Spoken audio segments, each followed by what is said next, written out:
Lukaku. Oh là là. La frappe maintenant. Oh, quel but de Vinicius. Ça va au fond. Ça va Cavani. Glace mondiale, s'il vous plaît. Cet homme est une machine. De Bruyne, la voilà le gars. Thibaut Courtois, monstrueux. C'est pour ça qu'on joue la Champions League, c'est ces matchs-là qu'on aime, qu'on veut jouer, ces matchs où il faut montrer de la personnalité. Bonjour à tous, j'espère que vous êtes en pleine forme. Le mois d'avril, le mois de la vérité en attendant, le mois de la finale, ce sera pour le mois prochain, le 31 mai. Une finale qui aura lieu bien sûr du côté de Munich. On va en parler du Bayern d'ici quelques instants, qui jouera mardi soir face à l'Inter en compagnie d'Alex Teclac et de Jonathan Lange. Salut les gars, revigorés j'imagine après 3 semaines sans Ligue des Champions. Ouais, vous nous avez manqué. Salut tout le monde, salut Mathieu, salut Alex. Salut à tous. Vous voyez tous les deux le teint resplendissant, vous êtes solaire. Ouais, dit-il, parce qu'il revient de vacances et qu'il est en pleine forme, bourré de vitamines pour aborder ces quarts de finale de la Ligue des Champions. Il a fallu finalement aussi qu'il se retape. Vous savez ce qui s'est passé. Oui, c'est pas la peine de Mais pas la si, peine d'y on revenir. va d'ailleurs revenir sur ce qui s'est passé en huitième de finale, l'élimination de l'Atlético notamment, mais il n'y a pas que ça. Ce qu'il ne fallait pas rater. Le Real qualifié, bien sûr, qui jouera face à Arsenal. C'est l'occasion pour nous de vous proposer le programme. Rendez-vous 20h15, le Multilive mardi et mercredi. C'est vrai qu'on ne joue plus à 18h45 à partir de ces quarts de finale. Arsenal, Real Madrid, c'est vrai que ça vaudra aussi le détour avec Quentin Wolvert et Xavier Chêne. On aura la chance, Alex, d'être en Bavière. Et puis mercredi, PSG Aston Villa, Barcelone Borussia Dortmund avec Marie Delire et Thomas Châtel, PSG Aston Villa avec Quentin Wolvert et Kalilou Fadiga. Voilà pour le programme ultra alléchant. Il y a plein d'affiches et donc on doit commencer par faire des choix. Sauf que dans le Champions Club, on a parfois des difficultés à en faire. Jonathan, on sait que tu as quand même beaucoup d'influence sur l'édition. Oh, si peu. Et donc au final, on s'est dit deux immanquables. Commençons par le premier. L'immanquable. L'immanquable, c'est Bayern et Inter. Clairement, un match que toute l'Europe attend. Ça sera pour ce mardi. On va directement filer du côté de la Bavière pour rejoindre Alexis Menuge sur place, bien sûr, et ce depuis de nombreuses années. J'espère que tout va bien, Alexis. J'espère que tu vas aussi bien que le Bayern. En championnat, oui. Je vais aussi bien que le Bayern en championnat, donc leader serein. Voilà, Donc, leader serein, c'est clair qu'au niveau du championnat, ça va. Par contre, j'espère que ta santé est meilleure que celle de certains joueurs du Bayern, parce que l'infirmerie, elle est full. Là. C'est difficile de faire pire, c'est vrai. On a eu ces désagréables surprises avec les forfaits de longue date maintenant d'Alphonso Davies, d'Ayoto Upamecano et donc depuis vendredi de Jamal Musiala. 3 joueurs qui ne rejoueront pas cette saison et ce sont quand même 3 titulaires indiscutables. Ouais, c'est quand même des gros noms. Hein. Et c'est plus le même Bayern, très clairement. Jonathan, comment tu te positionnes par rapport à ça ? C'est vrai qu'il y a quand même beaucoup de pépins parce qu'il y a aussi Coman, Neuer, Pavlovic, Ito. Ça fait vraiment beaucoup. Après, de trop peut-être. Peut-être, mais on a quand même Gnabry, Olise et Sané qui peuvent soutenir Harry Kane, qui lui aussi s'est fait un petit peu mal à la cheville contre Augsbourg. Il y a une petite torsion. Donc voilà, ça prouve qu'il y a quand même de la richesse, mais c'est un petit peu le dénominateur commun de beaucoup d'équipes arrivent à ce stade de la compétition, sauf d'une qui pourtant était habituée à ça, c'est le PSG. Ouais, PSG, on en reparle tout à l'heure, champion de France depuis ce week-end. C'est un gros test, forcément, pour Vincent Kompany. C'est son plus gros test jusqu'à présent. On a déjà posé cette question et forcément, là, on est en quart. S'il va en demi, on reposera cette question qui est légitime. Oui, on l'avait surtout dit dans le duel à distance qu'il l'opposait avec Xabi Alonso parce qu'il n'avait pas encore réussi à battre Leverkusen. Donc voilà, c'était un match particulier, effectivement. Mais ici, c'est encore une marche au-dessus. C'est bien sûr, et je te rejoins Alexis, je rejoins Jonathan, c'est pas la même chose d'aborder l'Inter avec sans tous ces blessés. C'est vraiment des absents de marque, Musiala en particulier. Ouais, en sachant qu'à l'Inter, tout le monde n'est pas fit non plus. Il y a des gros soucis aussi au niveau de l'infirmerie. Ils avaient 14 joueurs de disponibles au niveau des joueurs de champ pour la demi-finale pour le match de coupe contre le Milan AC la semaine passée, donc ça va un petit peu mieux. La dernière alerte en date, c'est celle qui concerne Bastoni. Heureusement, ça va mieux, mais il n'y a toujours pas non plus, par exemple, de Taremi qui est là, et on sait que devant aussi, du côté des Interistes, Lautaro Martinez et Marcus Thuram ne sont pas à 100%. Ouais, et c'est pas spécialement une équipe qui marque beaucoup dans cette Ligue des Champions. Il y avait eu 7 buts, et ça, on ne l'oublie pas, mais mais c'est pas forcément non plus l'équipe la plus prolifique. Par contre, qu'est-ce qu'elle défend bien, cette équipe de l'Inter? On aura l'occasion d'en reparler d'ici quelques instants. Il y a quand même eu un petit couac ce week-end et le partage face à Parme, les Parmesans, l'ancienne équipe de Johan Wallem, qu'on salue. Et de Georges Grune. D'ailleurs, Georges Grune, bien sûr. Vous allez nous citer tous les Belges qui sont passés par Parme. Non. Allez, Elias Kobout. Voilà, Elias Kobout, excellente remarque, parce que ça pourrait faire l'objet d'un quiz. On en reparle tout à l'heure. Restons concentrés sur le sujet. Le bilan de Kompany, son bilan jusqu'à présent. On parle du terrain avec Alexis. Le bilan, tu vas me dire, on le fera lorsqu'il sera champion. C'est une question de semaine, désormais. On peut le dire ça, comme ça? Attention, parce que l'infirmerie est pleine, le Bayer Leverkusen ne lâche rien, même si c'est vrai que le Bayer s'est ridiculisé en Coupe d'Allemagne, éliminé par un club de 3e division en demi-finale la semaine dernière, et puis s'est imposé très difficilement à Heidenheim ce week-end dans les arrêts de jeu. Donc c'est une équipe fébrile, mais rien. Donc attention, parce que si jamais le Bayern va en demi-finale de Ligue des Champions, toute l'attention sera portée sur cette compétition. Il y a encore un programme difficile pour le Bayern, avec la réception de Dortmund samedi et un déplacement à Leipzig dans quelques semaines.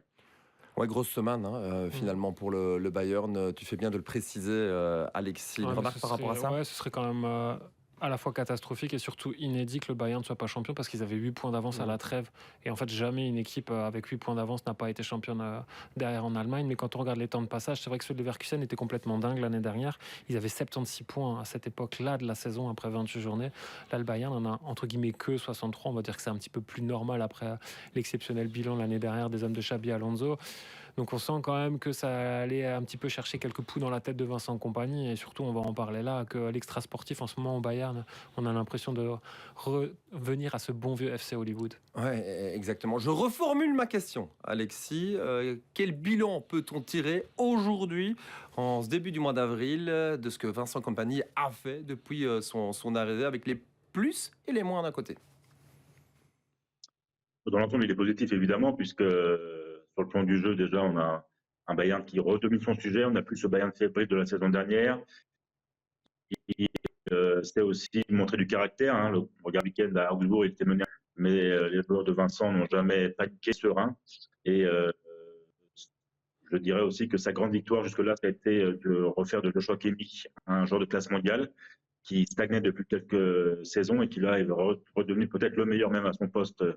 Et le club l'a prolongé d'ailleurs à long terme, donc c'est quand même une belle réussite de Kompany. Le moins, c'est peut-être le manque de constance au niveau du jeu, c'est-à-dire que c'est quand même fébrile, que la défense manque de stabilité, même avant, avec Upamecano et là avec une défense refaite complètement. On se demande si ce ne sera pas ça le tendon d'Achille contre l'Inter cette semaine et la semaine prochaine en match retour. Il y a de quoi se poser des questions. Kimmich, petite parenthèse, meilleur passeur de la Ligue des Champions. On nous aurait dit ça il y a quelques semaines ou quelques mois d'ici. On ne l'aurait pas cru. Son bilan sur le terrain, on a tenté de le comprendre. Il y a quelques petits soucis de connexion, on s'en excuse, avec Alexis. Maintenant aussi, en dehors du terrain, on a quand même le sentiment qu'il a fait le job jusqu'à présent. On n'est pas là pour caresser Vincent Kompany dans le sens du poil, mais Alex, tu as souvent eu l'occasion de le rencontrer. Ça sera encore le cas mardi soir. C'est quelqu'un qui a su aussi faire sa place dans un contexte qui n'était quand même pas évident. Il a su se mettre aussi au niveau qui devait être le sien. Rappelle-toi, on en avait parlé d'ailleurs dans le Champions Club en tout début de saison. Il est allé saluer toutes les personnes du club, et en particulier les personnes, entre guillemets, les petites mains. C'est très important. Il avait été aussi faire un tour à l'académie du Bayern. Au musée aussi. Au musée, voilà, pour montrer qu'il s'intéressait en fait à toutes les parties de ce club, de cette institution. Et je pense que déjà, cette démarche-là, elle en disait long sur ce qui allait être sa communication et son interaction avec les gens du club de manière très générale, pas qu'au niveau sportif.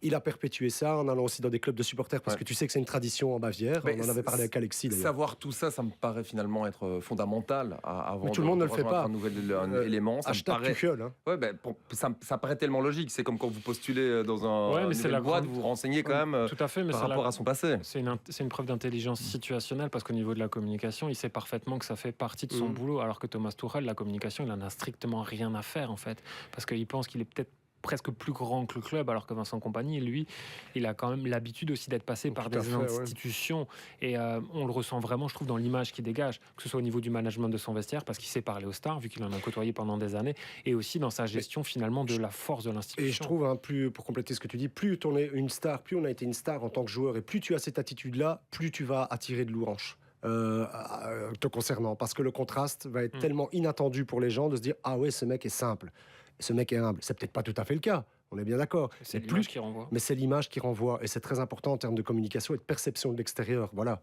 ce que Tuchel ne faisait pas du tout, lui qui n'a d'ailleurs pas de carrière de joueur non plus. Bientôt la fin d'une époque dans notre côté pour Thomas Müller. Thomas Müller qui va mettre un terme à ce chapitre de 17 saisons au Bayern. 743 matchs. Un petit quiz, pour une fois c'est moi qui pose la question.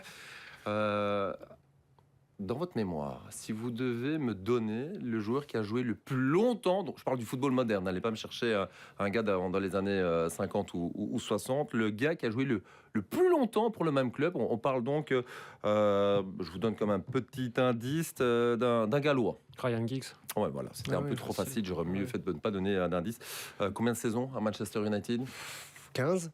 Non, hein. Non, au-delà, Parce que il a une vingtaine. Müller ne bat pas le record.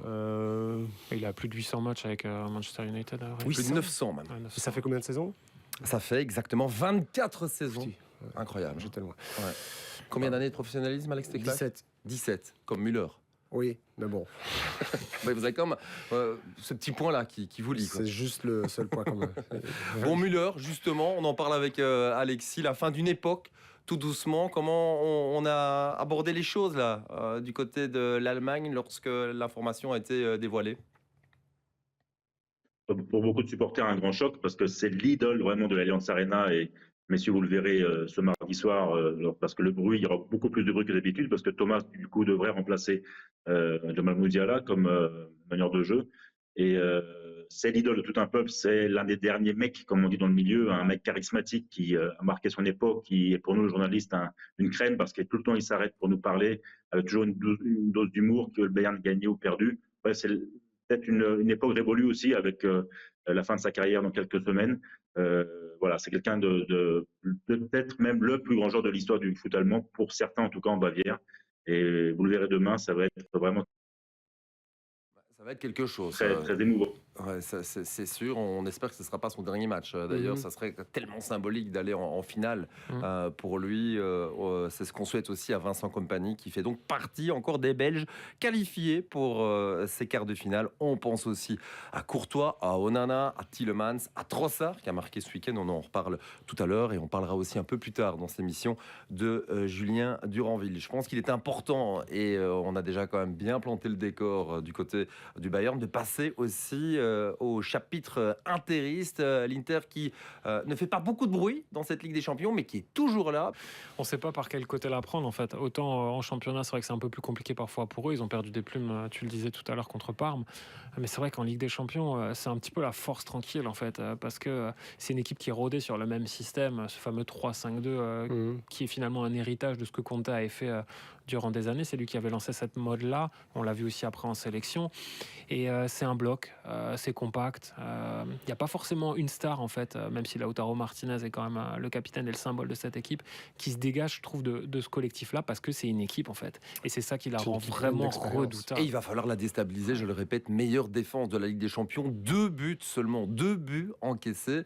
C'est vraiment une forteresse là derrière. Oui, mais c'est lié. Bon, alors ça a des avantages et des inconvénients, mais c'est vraiment lié aussi à l'expérience qu'ils ont.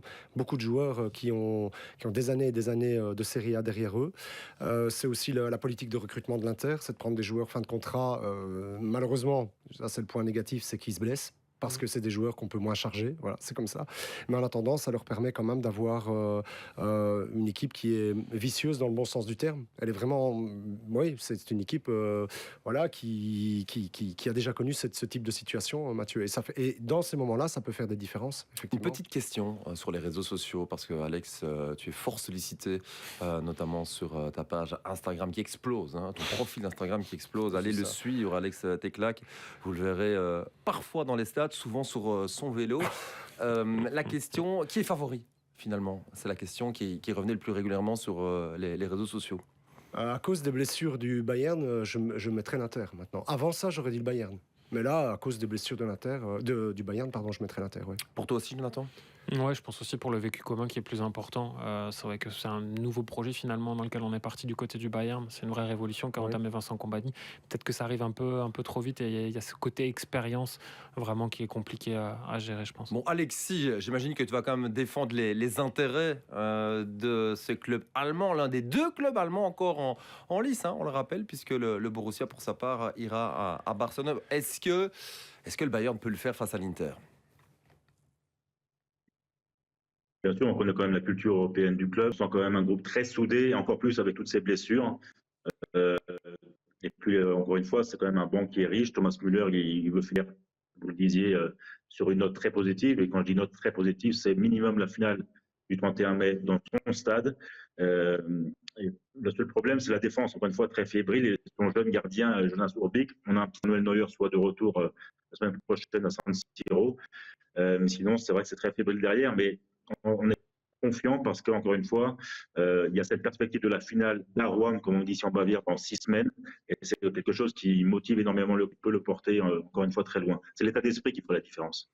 Merci Alexis Menuge pour les analyses toujours pertinentes. Il y a des petits soucis de connexion. Aujourd'hui, ça ira mieux sur le terrain, mardi soir pour le Bayern. Merci Alexis, à bientôt. Rendez-vous, on l'espère, en demi-finale, parce que c'est vrai qu'avec 2 équipes allemandes, ce serait quand même dommage qu'il n'y en ait plus. Ciao, ciao. Alexis, merci pour tes analyses. Il y a encore plein de choses à dire, bien sûr, puisque le Real file du côté de l'Angleterre. Arsenal, là aussi, ça sera chaud. L'immanquable. L'immanquable bis, il faut planter le décor d'un match comme celui-là. C'est un bon exercice pour Jonathan Lange. Ouais, ce qui est fou, c'est qu'on a 2 grandes écuries européennes, 2 vieilles maisons du continent, mais qui se sont affrontées qu'une seule fois. C'est pas encore l'heure du quiz, messieurs, mais vous savez à quand ça remonte. Alex, si tu as bien entendu dans ton commentaire, normalement tu as dû en parler ce week-end. C'était en 2006, avec le but de Thierry Henry, à l'époque Dennis Bergkamp. Et c'était à l'époque la fin des Galactiques, en fait. C'est ce qui avait précipité la fin de l'ère Florentino Lopez, qui avait perdu l'élection présidentielle entre le 8e aller et le 8e retour. Voilà, Arsenal s'était qualifié à ce moment-là. C'est bien de se rafraîchir la mémoire de la sorte. Ça, c'est pour la mémoire à long terme. La mémoire à court terme, c'est le Real qui perd ce week-end à la maison face à Valence. Quand même pas grand monde qui l'avait vu venir cette défaite. Alors non, mais c'est complètement mérité pour Valence. Je rappelle que tu as commenté le match, même si tu n'as pas tout écouté visiblement. C'était mon commentateur effectivement qui l'avait cité, mais il avait expliqué ça, oui, que c'était la première fois qu'ils se rencontraient. Soit ils ont été mauvais contre Valence, mais vraiment, ils méritaient rien d'autre. Franchement, j'ai discuté après avec des supporters du Real, amateurs avertis. Ah, donc ça c'est possible. Oui, Alex Teclac discute avec des supporters du Real. Je digresse 30 secondes. Vous savez qu'il y a beaucoup plus de points communs avec l'Atlético, le Real, dans la culture de la gagne et voilà, de la rigueur, de la souffrance qu'il y en a avec le Barça. Je veux dire, l'ennemi héréditaire du Real, ça sera toujours le Barça. C'est pas l'Atlético. Ils ont beaucoup plus de points. Soit digression terminée. Ils ont vraiment pas été bons. Vinicius. Je pensais qu'il allait nous parler du comportement des joueurs du Real après la qualif, notamment Rudiger. Ça, je vais pas revenir dessus parce que sinon, on va encore mettre en doute mon objectivité. Mais voilà, l'UEFA, c'est pas notre style. L'UEFA s'en est chargé. On se permettrait pas. Pardon ? On se permettrait pas. Non, mais c'était n'importe quoi. Enfin, soit. Je reviens à des choses beaucoup plus sérieuses. Bon, ce match, ils ont perdu. Pourquoi ? Comment ? Mais parce que, en fait, vous vous rendez vraiment compte quand le Real joue. Bon, Mbappé s'est démultiplié sur le terrain comme il le fait souvent, même en forçant parfois un peu les choses, mais que c'est vraiment une somme d'individualité qui doit faire souvent la différence. Pour le peu qu'ils abordent le match de manière, un peu, attentiste, ils ont été punis. Il ne faut pas oublier que Valence joue pour ne pas descendre et que c'est une vraie bonne équipe de Liga. Ton point de vue par rapport à ce match ? Ils ont été rattrapés par 2 mots qui les escortent depuis le début de la saison. Le premier, c'est les pénaltys ratés. Là, c'est Vinicius, c'est le 5e quand même que les Madrilènes ratent. Vinicius, c'est le 2e. Mbappé en a raté 2. Bellingham en avait raté un au match aller. Ultra mal frappé, même si en plus Mamardashvili c'est vraiment pas. Est-ce que finalement c'est lui l'homme du match qui devrait tirer les pénaltys ? Ça c'est une autre question. Ouais, non. Non, je crois qu'Alex est contre. Non, parce que ça n'arrivera. Ça marche. Non, mais ça n'arrivera plus jamais. Ce qui s'est passé contre Black. Déjà produit l'année dernière. C'était tellement mal frappé que c'est pour ça qu'il l'a loupé. Comment exciter un supporter d'une équipe éliminée ? Et au-delà de ça, c'est la porosité défensive en fait. On a trop tendance à oublier dans ce club-là que les conquêtes européennes, elles se sont d'abord construites sur la défense. Parce que forcément, quand on pense au Real Madrid, on pense à quoi ? On pense aux attaquants et pas à la défense. Et cette année, c'est un peu plus compliqué. Ils ont joué avec le 3e gardien ce week-end parce que Lounine et Courtois n'étaient pas là. Justement, Courtois, on en est où par rapport à Courtois ? Parce qu'on a le sentiment, et je force un peu le trait, volontairement. On a quand même le sentiment qu'il choisit ses matchs, là, à l'heure actuelle. Non, parce que je pense qu'en fait, on a minimisé finalement le contre-coup de ses blessures. Là, il y avait un épanchement du liquide synovial qui l'a contraint à déclarer forfait sur le match des Diables et il s'en est pas tout de suite remis. Donc ça prouve bien qu'il n'y avait pas de sujet par rapport à ça. Ça veut dire qu'il n'est plus dans la capacité de jouer 2 fois par semaine. Je pense qu'il faut qu'il prenne. Il va prendre bien soin de son corps aussi, mais c'est quelque chose avec lequel il doit composer parce que c'est nouveau pour lui et on en a énormément besoin du côté du Real parce que forcément quand on joue avec un gamin comme lui, c'est pas du tout la même histoire parce qu'en plus il est plus adossé à une défense aussi dominante de ce qu'on avait avant, notamment sur les côtés où c'est très problématique. Et c'est d'ailleurs pour ça que les joueurs se font le premier plaidoyer pour que Courtois joue la finale de la Coupe et pas Lounine. Tout comme Pérez, je pense que c'est très important que le meilleur soit là parce que c'est une culture aussi du côté du Real Madrid. Les meilleurs doivent jouer. Là, il n'y aura pas de cadeau pour Lounine, je pense, pour la finale contre le Barça. Non, on a très peu parlé. Ce qui s'est passé en Ligue des Champions l'année dernière. Exactement. Ouais, c'est vrai, on a très peu parlé des Gunners dans tout ça. Trossard qui a marqué ce week-end, un partage face à Everton. Est-ce que Arsenal, à la maison, ne doit déjà pas marquer 2 ou 3 buts pour se dire, voilà, parce qu'on sait qu'au retour à Bernabéu, c'est une autre dynamique? Le gros souci pour eux, c'est la blessure de Gabriel Magalhaes, qui s'est blessé la semaine dernière, qui souffre des ischios. Il y a eu beaucoup de blessures aussi du côté d'Arsenal. Là, il y a Saka qui revient, qui avait marqué pour son retour. Mais c'est vrai que c'est en charnière centrale où je pense que c'est vraiment très problématique. Et la marche me semble encore quand même un peu trop haute pour ces Gunners-là, même si Trossard a marqué. On sent qu'en l'absence de Havertz, c'est quand même un peu plus compliqué aussi parce qu'ils n'ont pas ce point de référence devant. Trossard, qui est peut-être l'un des seuls lors de la première sélection de Rudy Garcia à avoir déçu. Oui. Je trouve que c'était vraiment... en plus, il avait, je veux dire, une nouvelle chance, parce que ça n'avait pas été non plus exceptionnel avec le sélectionneur précédent. On se souvient aussi qu'il avait fait un peu la moue et des sorties de son papa dans la presse, qui étaient inopportunes, selon moi. Bref, mais je trouve que c'est un joueur qui est très difficile à lire. C'est vraiment un joueur qui a certes beaucoup de qualités techniques, mais qui, pour moi, a un langage corporel qui trahit complètement, en fait, parfois une forme de désaveu comme ça sur le terrain, une forme de résignation qui est assez désagréable en fait à observer. Ouais, en même temps, Hans Van Aken n'est peut-être pas dans son langage corporel aussi le plus expressif. Ouais, mais je pense pas pour autant. Mais tu comprends la différence. Oui, mais parce qu'on attend en sélection que Trossard soit un leader. Je pense que c'est pas dans sa personnalité d'être un leader. En fait, à Arsenal, il a pas besoin d'être ça parce que c'est plus un joueur qui se font dans le système. Voilà, et qui peut se reposer sur un Martin Odegaard ou sur un Declan Rice à côté de lui, qui sont capables d'endosser la pression, alors que lui a juste entre guillemets à suivre le mouvement, et c'est peut-être ce qui lui va le mieux aussi. En fait. C'est un joueur de complément en fait. Très bien, on aimerait bien encore évoquer les 2 autres matchs, le PSG face à Aston Villa et aussi le Barça face à Dortmund, mais commençons par le PSG. Le voilà, le PSG, avec une question que tout le monde se pose. La question, elle arrive, le choisis ton camp? Le voici, le voilà, le choisis ton camp. Choisis ton camp. Ouais, parce que ça commence à douter en régie aussi. Est-ce que le PSG peut devenir l'équipe favorite de cette Ligue des Champions sur base de ce qui est en train de se produire? On fait référence aussi à cette qualification face à Liverpool. Jonathan, je commence par toi. Les arguments en faveur du Paris Saint-Germain ou en défaveur? En défaveur, c'est vrai que Paris rime avec favori, mais pas avec le plus grand. Et c'est vrai que je reconnais bien Alex Teclac, qui est bercé par la culture de l'instant présent après les 2 belles nuits à Paris et à Liverpool. Parce que depuis, Alex, il faut dire qu'il ne dort plus, il rêve plus. Il fait des cauchemars, Alex, parce qu'il refuse d'affronter la réalité en face. Mais je suis là pour te ramener les pieds sur terre, Alex. Parce que tu vis dans le déni, parce que oui, il y a Paris, il n'y a plus ton Atleti, mais il y a encore le Real Madrid et le FC Barcelone. Déjà quelques coups de poing, là, ouais, il va fort. Comment ne pas faire des 2 géants, 2 énormes favoris à la Ligue des Champions? Poser la question, Alex, c'est vraiment y répondre, parce que tu oublies la culture européenne du Real, qui perd jamais ou presque en prolongation, et qui a peut-être réussi le plus dur, vu que son style, en sortant ton Atlético. Mais je comprends tes KO, Alex, et tu refuses aussi d'accorder du crédit au Barça. C'est peut-être parce qu'ils viennent de sortir de l'Atlético en Coupe du Roi? Complètement assommé, complètement groggy après tous ces arguments-là, j'imagine. Écoutez, je vais répondre par mon côté factuel et rationnel, mon cher Mathieu. Alors, vous savez pourquoi j'aime Opta? Parce que lorsqu'il me rend la tâche si facile, selon le super ordinateur, le PSG a 20% de chance de l'emporter, suivent le Barça et Arsenal seulement, effectivement. Alors je me suis fait aussi un nouveau plaidoyer. C'est Arne Slot qui, au soir de l'élimination de son Liverpool, déclara « Paris est la meilleure équipe qu'on ait croisée cette saison. Et oui, ils peuvent le faire, gagner cette Champions League. » Je pense que c'est la première fois que tu utilises le passé simple dans cette émission. À 6 matchs de la fin, les Parisiens sont déjà champions, merci la Ligue 1, donc ils auront le confort effectivement pour gérer la dernière ligne droite. n'y aura pas de souci, en n'ayant perdu aucun match effectivement dans leur championnat respectif. J'oubliais aussi, sacré Harry Luis Potter Enrique, qui d'un goût de baguette magique sera même parvenu à faire taire El Khelaifi, pardon pour la prononciation, de ses déclarations idiotes et naïves. Et plus fort encore, il a réussi à transformer Dembélé en serial buteur. Alors là, si on me l'avait dit, sans même qu'il s'égratine un seul petit ongle. Alors, j'avais quand même un petit message à lui envoyer, à Luis Enrique. Écoute, on va bientôt devoir passer à un autre entraîneur du côté de l'Atlético, avec beaucoup de respect. Eh ben, honnêtement, j'espère que ce sera lui. J'espère que l'Atlético, j'espère un jour que ce mec pourra... Beau compliment, ça. Ah oui, j'espère qu'il pourra entraîner l'Atlético, parce que j'en vois pas beaucoup, et là je le dis très sérieusement, qui serait capable de succéder à la tâche immense que ça va être de remplacer le Cholo. Voilà. Très bien, très bien. Moi, j'adore cet Je trouvais que entraîneur. les deux arguments se valaient. Il y avait je trouve aussi quelqu'un qui a pris des coups mais qui a su réagir Oui, dans ce discours. C'est pas mal. oui. C'est pas mal du tout. Un garçon qui a aussi su réagir ces derniers temps, en tout cas sur base des galères qu'il a pu connaître, c'est Julien Duranville. On en parle dans quelques instants. Noir, jaune, rouge.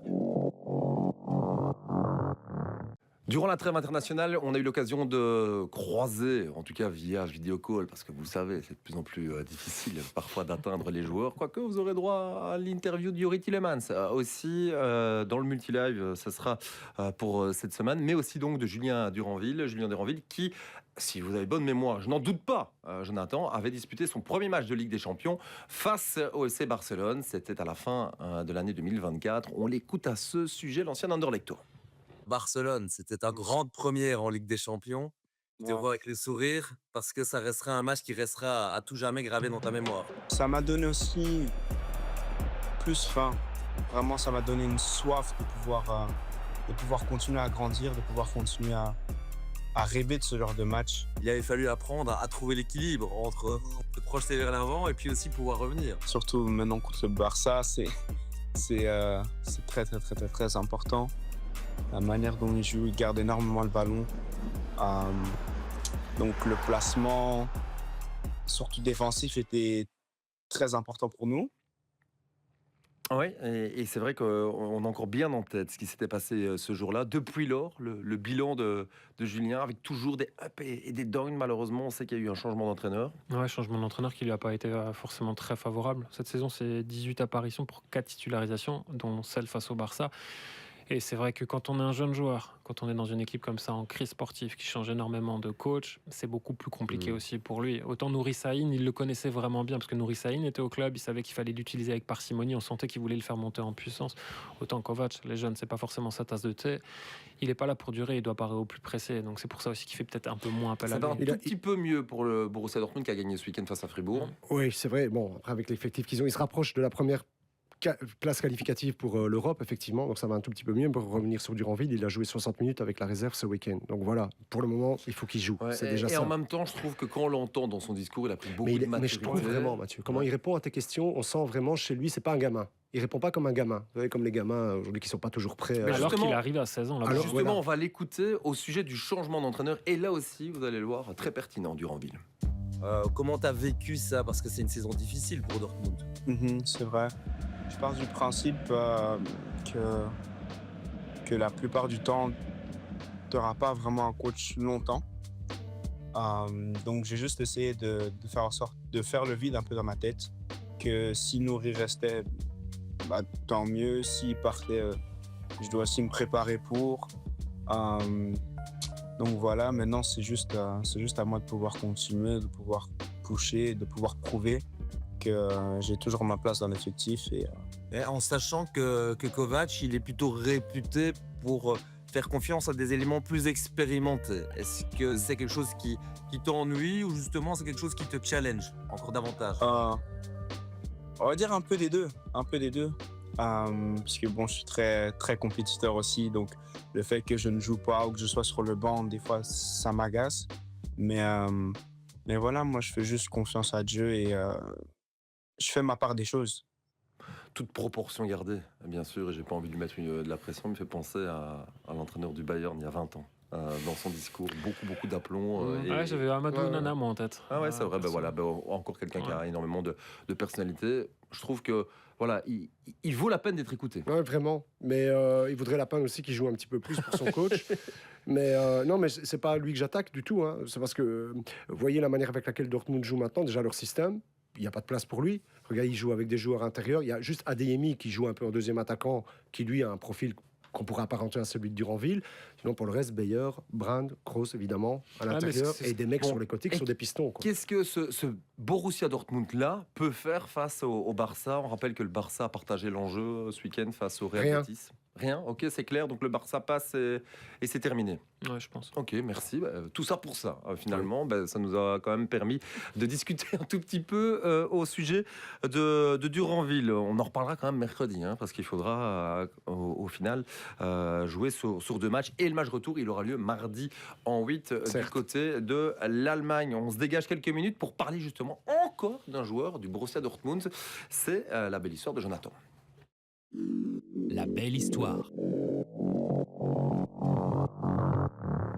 On rappelle que Strasbourg, l'année prochaine, sera peut-être qualifié pour la Ligue des Champions. Et donc, avec les origines alsaciennes, on aimerait bien la prononciation correcte du joueur du jour, qui est le sujet de la belle histoire. Pascal Gross, c'est pas très compliqué. Pascal Gross, voilà. Ça va. Ça devrait. C'est parce que l'écriture s'y prête pas. C'est le S7, comme on dit en allemand. Mais c'est vrai qu'il y a peu de choses quand même qui donnent le sourire aux supporters de Dortmund cette saison. Surtout quand ils regardent le classement de Bundesliga. En fait, ils ont plus envie de pleurer. Par contre, quand retentit l'hymne de la Ligue des Champions, là, tout se transforme. Et c'est vrai qu'on a la magie de la Coupe d'Europe qui opère et elle permet de réaliser des rêves d'enfants comme ceux de Pascal Gross, qui depuis sa plus tendre enfance est un vrai supporter du Borussia. L'écharpe jaune et noire, c'était la seule touche de fantaisie dans sa chambre de gamin. Et figurez-vous qu'elle est toujours accrochée au mur. Et lui, en quelques mois, fait déjà partie des meubles du BVB. Parce que quand il a accroché cette écharpe, Gross, il jouait déjà au foot. Il a commencé à 4 ans au VfL Neckarau. Alors ce nom ne dira rien à Alex. Comment vous dites? Neckarau. Et avant ça, BVB. BVB, ce nom ne te dira rien, Alex, qui prouve quand même que derrière ce bronzage se cache quand même un homme. Alors que Mathieu une imposture. Non, ça aussi.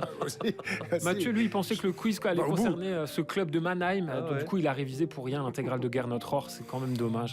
Mais tout se transforme, rien ne se perd, Mathieu. C'est un entraîneur de Nice, on le rappelle. Et de Bordeaux. À l'époque, faut dire que le petit Pascal, il est coaché par son père, qui est un ancien pro et qui va faire éclore une génération dorée. Il faut imaginer un petit club de quartier de Mannheim qui va monter encore et encore, avec une saison à 187 buts marqués pour un seul encaissé, pour jouer en tournoi contre les grosses écuries allemandes. Et en 2007, à 16 ans, Gross et 7 de ses potes s'en vont tous pour Offenheim en centre de formation. Et dans le lot, il y en a 4 qui vont faire carrière en Bundesliga. Alors pour Gross, ce ne sera pas vraiment à Offenheim, club laboratoire. Ses débuts en pro à Wolfsburg, contre Wolfsburg, il les fait à 17 ans en 2009 et il le dira lui-même, ce sera une histoire sans lendemain, il était beaucoup trop jeune. Il y a son pote Terradzino qui joue devant et avec lui il part à Karlsruhe où il se retrouve en coloc avec Hakan Çalhanoğlu. Pascal, lui dans le trio, c'est celui qui va tout ranger. Il va rester 18 mois dans ce club où son papa de milieu ou défenseur a joué 234 matchs. Et alors il part à Ingolstadt, 3 saisons en D2 avant la montée historique en D1 où il reste pendant 2 ans. Et c'est là qu'il tape dans l'œil des datas de Brighton et il va écrire l'histoire. Le premier but de l'histoire des Seagulls en Première Ligue, c'est lui. Celui du maintien marqué contre Manchester United, c'est lui de la tête. Et il a les félicitations de tout un club. De Zerbi le dit, c'est l'un des meilleurs joueurs que j'ai jamais eu dans ma carrière. Tony Bloom, l'une des meilleures recrues de toute l'histoire du club. Il est polyvalent comme son père parce qu'il peut jouer partout ou presque, mais c'est au milieu qu'il a fait son trou tout en étant justement en décalage avec son milieu. Allez sur les réseaux sociaux, vous trouverez Alexandre Teclac, mais Pascal Gross, vous risquez de le chercher encore très longtemps. Il n'y est pas. Par contre, vous allez trouver le remix de la chanson de Queen, Another Bite to the Dust, qui à Brighton est devenu Another Assist for Gross. Okay. Je parle mieux allemand qu'anglais. Non, pas mal. Pas mal parce que je pense déjà au quiz, le quiz sur la culture pas du tout. Angleterre. Et en tout, en fait, des passes décisives, il faut quand même savoir qu'il en a délivré 52 en 261 matchs à Brighton, où il a marqué 32 fois aussi. Et pour service rendu, les Anglais ont consenti à le céder à Dortmund pour 3 millions d'euros. Le club qui le faisait rêver enfant quand il s'amusait avec ses potes du VfL Neckarau. Très bien, la boucle est bouclée. Et donc ce quiz sur Queen. Sur les joueurs qui ont joué à Dortmund et à Barcelone, figurez-vous. Le score tout de même, je pense que c'est important aussi, après 3 semaines de pause, de savoir où on en est. Regardez, c'est l'égalité la plus parfaite. J'ai la pression. Bah écoute, Si Thomas peu. Châtel fait le Ouais. boulot une semaine sur 2. Allez. Cette saison, je suis enfin à l'heure de mon immense potentiel. Sans doute une histoire de Patex et de Rolex. Je suis le plus gros achat de l'histoire de Dortmund et du Barça. Je ne sais plus si je suis gaucher ou droitier, avant-centre ou ailier, j'ai tiré des 2 pieds. Et je suis champion de France depuis ce week-end. Dembélé. Évidemment. Ah ouais, oui. Allez, à peu près aussi polyvalent qu'Ousmane Dembélé. Plus rapide sans doute, mais moins dribbleur, ça c'est sûr. Je suis un grand voyageur. Milan, Al-Qatiya, en passant par Dijon, Lille, Monaco, Saint-Etienne, Arsenal, Chelsea, Marseille, Dortmund et le Barça.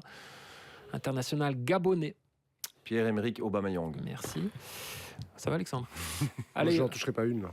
C'est moi une thématique qui. au Scrabble, mon nom. Pourquoi J'ai Il pas- faut au moins donner des arguments Oui, quand on est battu comme j'ai ça. pas, Tenter non, mais de trouver une j'ai explication. rien. Allez, C'est le vide. Celui-là, il est pour Non. toi. Une histoire de famille. Au Scrabble, mon nom vaut 39 points. Et avec mon hygiène de vie, qui sait si je ne vais pas continuer jusqu'à 39 ans. Je suis le 2e meilleur buteur de l'histoire du Bayern Munich. International polonais, Lewandowski. Ah évidemment. bah oui, il a joué à Il Dortmund. l'a dit avant. ouais, c'est vrai. Il y a avant, je pense. Ouais. Allez, moi, c'est au Borussia que je me suis révélé. J'ai même marqué sur penalty lors de la finale perdue contre le Bayern de Daniel Van Buyten en 2013. J'ai testé pour vous le Barça. Mais au final, je suis retourné de C'est là pas où je Saïd, là venais, chez Pep Guardiola.